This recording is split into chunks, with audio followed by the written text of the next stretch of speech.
হাসিনাকে তার ফ্যাসিজম এবং স্বৈরশাসন চালানোর জন্য তারা যে কয়জন তাকে সহযোগিতা করেছে তার অন্যতম ছিল এই শিরিন শারমিন চৌধুরী, এবং তাকে পুরস্কার স্বরূপ শেখ হাসিনা তাকে স্পিকারের মতো একটা পদে তাকে অধিষ্ঠিত করেছিল।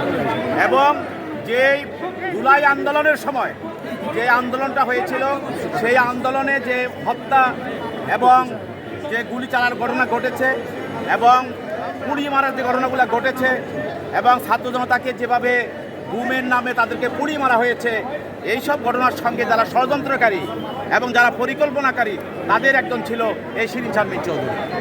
অতএব আমরা যে মামলায় এই মামলায় তদন্তকারী কর্মকর্তা তার সম্পৃক্ততা পেয়ে তাকে ইতিপূর্বে তার বিরুদ্ধে মামলাটা দায়ের করা হয়েছে।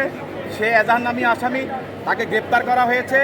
এখন সে যদি জামিনে মুক্তি পায় তাহলে এই মামলা তদন্ত ব্যাঘাত ঘটাবে এবং সে এই যে চলমান যে আমাদের যে ন্যায় বিচার প্রতিষ্ঠার যে একটা ব্যবস্থা সেই ব্যবস্থাকে সে ব্যাঘাত ঘটাবে।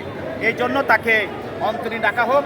বিজ্ঞ আদালত তাদের পক্ষে তাদের আইনজীবীরা জামিন চেয়েছে এবং তারা বিভিন্ন যুক্তি তুলে ধরেছে। তারা বলেছেন যে সাংবিধানিক পদে থেকে এ ধরনের নির্দেশ দেওয়ার সুযোগ নেই। যদি কোনো ব্যক্তি অবৈধভাবে নির্বাচিত হয়ে অবৈধ সংসদের সাংবিধানিক পদে অবৈধভাবে অধিষ্ঠিত হতে পারে, অতএব তার দ্বারা দেশে যে হত্যাযজ্ঞ হয়েছিল, ছাত্র জনতাকে যেভাবে পুড়িয়ে মারা হয়েছিল, এইসব পরিকল্পনা ষড়যন্ত্রের সঙ্গে তার জড়িত থাকা স্বাভাবিক এবং সে ছিল।